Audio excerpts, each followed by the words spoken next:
서해에서 벌어지는 불법 조업에 중국 정부가 관여하고 있다는 사실이 밝혀져 대한민국이 크게 분노하고 있습니다. 2016년부터 한국은 우리에게 대항하는 중국 불법 어선에 대해 실탄 사용을 허가했지만 불법 조업은 오히려 늘고 있는 상황이며 그 수법도 악랄해지고 있습니다. 2020년 조사 결과에 따르면 납포되거나 퇴거당한 중국 어선이 2017년 3,074척에서 2019년 6,543척으로 무려 112%나 크게 증가했습니다. 저항 수법 또한 악랄해졌습니다. 어선을 엮어 성철을 만들어 저항하고 쇠파이프로 해경을 공격하는가 하면 고속단정을 격침시키는 등 조직적인 폭력 행위를 자행하고 있는데요. 특히 지리적으로 가까운 대한민국에 대해 지속적으로 불법어업을 시행해 대한민국의 해양 주권을 침해하고 있습니다. 그런데 이를 저지해야 할 중국 정부가 불법 조업을 단속하기는커녕 오히려 몰래 지원하고 있다는 분석이 발표돼 충격을 일으키고 있습니다. 중국은 민간인이라는 신분을 악용해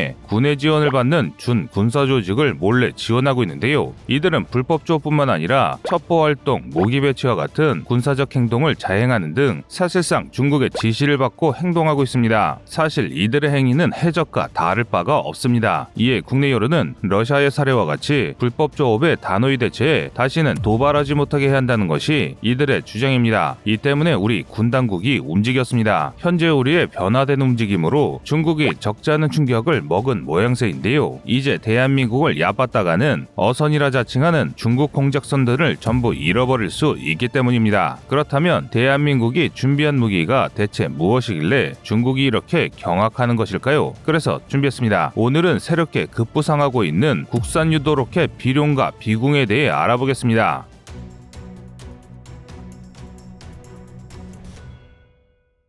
군사 전문가들은 중국이 해외 항구 건설 지원을 통해서 중국의 해외 활동을 위한 거점으로 만들 의도를 숨기고 있다고 주장합니다. 즉 해외 중국 해군 기지를 만들어 미국에 대항하려는 것인데요. 우리나라에서도 침략 야욕을 대표적으로 드러낸 사건이 있었는데 그것은 바로 경렬비열도 사건입니다. 경렬비열도는 충청남도 태안의 최서단에 위치한 작은 섬입니다. 이 섬은 날씨가 맑으면 270km 밖의 산둥반도가 희미하게 보일 정도로 뻥 뚫린 서해를 마주보고 있는 군사적 요충지이면서 어족 자원이 풍부한 섬인데요. 우리에겐 그동안 알려지지 않았다가 중국이 경렬비열도를 몰래 구입하려다 세간에 알려지게 되었습니다. 지난 2014년 중국이 서경렬비열도를 20억 원에 매수하려고 했다가 바로 적발되었는데요. 심지어는 한국인 브로커를 이용해 구매를 시도해 국민들의 공분을 산 적이 있습니다. 사실 중국이 경렬비열도를 구매하면 중국 땅이 될 것이라는 세간의 우려와는 달리 중국이 이 섬을 구매하더라도 대한민국 소유의 땅이라는 사실은 변함이 없습니다. 하지만 경렬비열도의 소유권을 중국이 매입하면 서해 안보에 큰 악영향을 미치는 것은 사실입니다. 경렬비열도 주변의 풍부한 어족 자원을 전부 뺏기게 되고 중국 불법 어선들의 전초기지가 될 수 있기 때문입니다. 하지만 다행히 정부에서 2014년에 외국인 토지 거래 제한 조치를 내렸고 2022년 안에 국가관리 연안항으로 지정할 것으로 예고하면서 중국의 위협은 종식되었습니다. 하지만 경렬비열도 서해 5도와 같은 대한민국의 도서 지역은 중국의 불법 어선들이 여전히 불법 조업을 자행하고 있는데요. 일례로 중국은 난사군도 중 필리핀이 차지한 도서 지역에 해상 민병대를 파견한 뒤 영유권을 주장하고 있습니다. 자칭 어민들이라고 주장하는 이 해상 민병대는 수백 척이 번갈아가며 조업하는 척만 하면서 해상 시위를 하고 있습니다. 즉 우리의 경렬비열도라고 이런 일이 일어나지 말라는 법은 없습니다.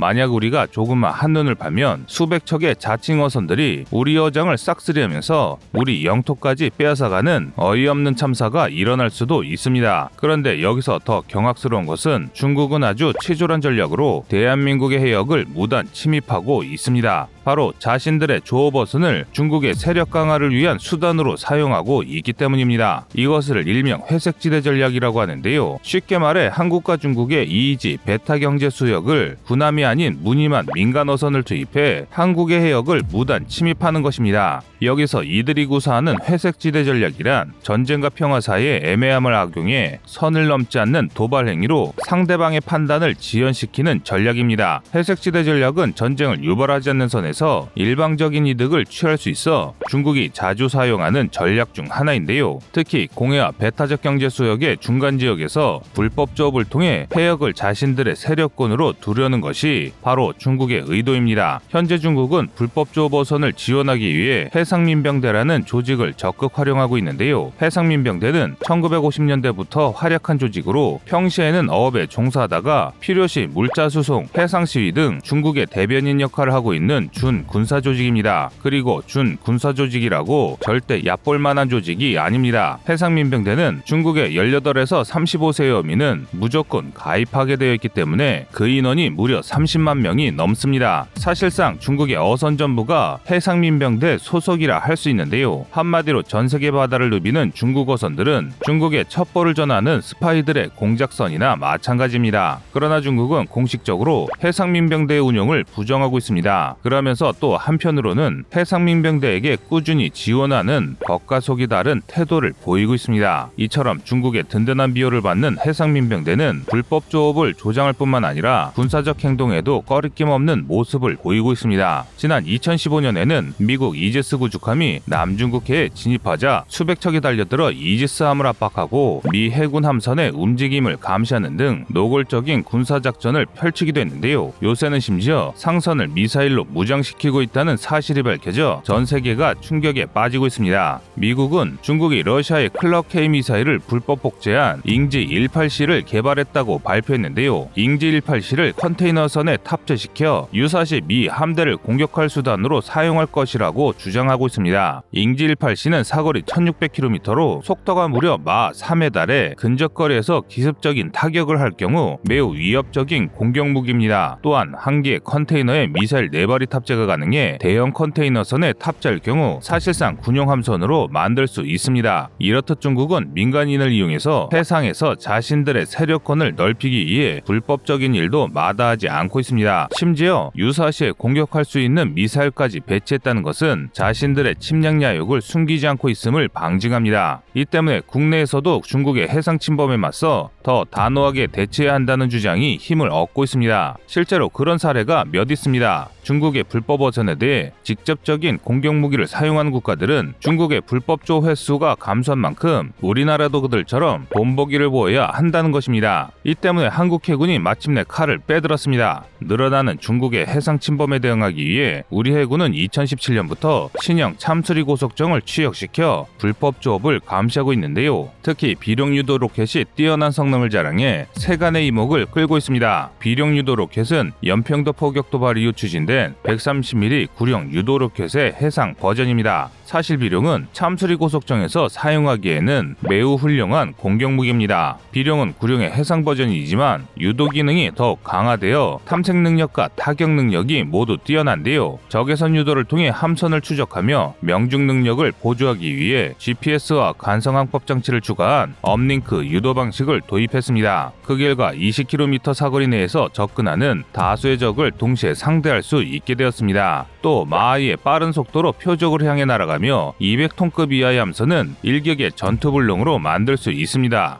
가격 또한 저렴해서 한 발에 약 5천만 원으로 10억 원의 유도 미사일인 해성보다 뛰어난 가성비를 갖습니다. 그래서 군사 전문가들은 비룡을 앞세워 우리 해군도 인도네시아와 같은 대응을 실시해야 한다고 주장하고 있습니다. 현재 인도네시아는 자신들의 해역에서 불법 조업하는 중국 어선을 납포해 재판 후에 폭파시키는데요. 중국의 비난에도 아랑곳하지 않고 해양 주권을 수호하기 위해 납포한 선박을 폭파합니다. 그런데 우리나라는 인도네시아와 좀 다른 행보를 보이고 있습니다. 그 이유는 인도적 조치를 위해 납포한 선박도 일정한 금액을 받으면 돌려주는 정책을 시행하고 있기 때문입니다. 그래서 중국은 한국의 이 정책을 악용하고 있는 상황인데요. 반면 중국 어민의 처벌이 강력한 북한, 러시아는 중국 어민 출몰 횟수가 상당히 적습니다. 즉 인도적 조치를 악용해 대한민국으로 넘어와 활개치고 있다는 지적이 일고 있습니다. 그래서 일각에서는 중국의 경고의 의미로 어선을 파기해 강경히 대처할 필요가 있다고 주장하고 있습니다. 그런데 흥미로운 것은 중국 어선 침입이 잦아지자 급부상하고 있는 항공 무기가 또 생겼습니다. 바로 저가형 유도로켓 사업으로 개발된 비궁 유도로켓입니다. 많은 군사 전문가들은 비궁 유도로켓을 다수의 도서산간 지역에 촘촘히 배치하면 중국 어선이 접근하지 못한다고 주장합니다. 비궁 유도로켓은 미국 해군연구소와 한국이 공동 참여해 개발했는데요. 원래는 공격 헬기와 대함 미사일로 사용이 계획되었던 만큼 비궁은 공대함, 공대지, 지대함 같이 모두 사용이 가능한 전천후 유도로켓입니다. 특히 차량 탑재형 지대함 미사일이 먼저 배치되어 서해 방어 최전선에서 활약하고 있는데요. 비궁은 8km 사거리를 가지고 있어 주로 고속정과 공기부양정을 상대로도 뛰어난 성능을 발휘합니다. 그래서 그보다 느린 중국 어선을 상대하게 하는 적합할 뿐만 아니라 가격도 저렴해 다수를 배치할 수 있습니다. 현재 비궁은 차량 탑재형을 먼저 배치해 백령도에 노후화한 해안포를 전량 대체하고 있습니다. 이 때문에 비궁은 저렴하지만 도서 지역에는 강한 억지력을 갖고 있습니다. 따라서 우리가 비궁을 경렬비율도 등 서해안 무인지대에 다수 배치한다면 설사 중국 해상민병대가 우리 영토를 침략하더라도 빠르게 응징할 수 있습니다. 즉 비궁을 배치했다는 이유만으로도 중국의 침략 야욕을 무참히 꺾을 수 있는 강력한 억지력이 될 수 있다는 것입니다. 여러분의 생각은 어떠신가요? 시청자님의 의견을 댓글로 남겨주시기 바랍니다. 여러분의 좋은 의견이 좋은 영상을 만드는데 많은 힘이 됩니다. 이상 꺼리투브였습니다.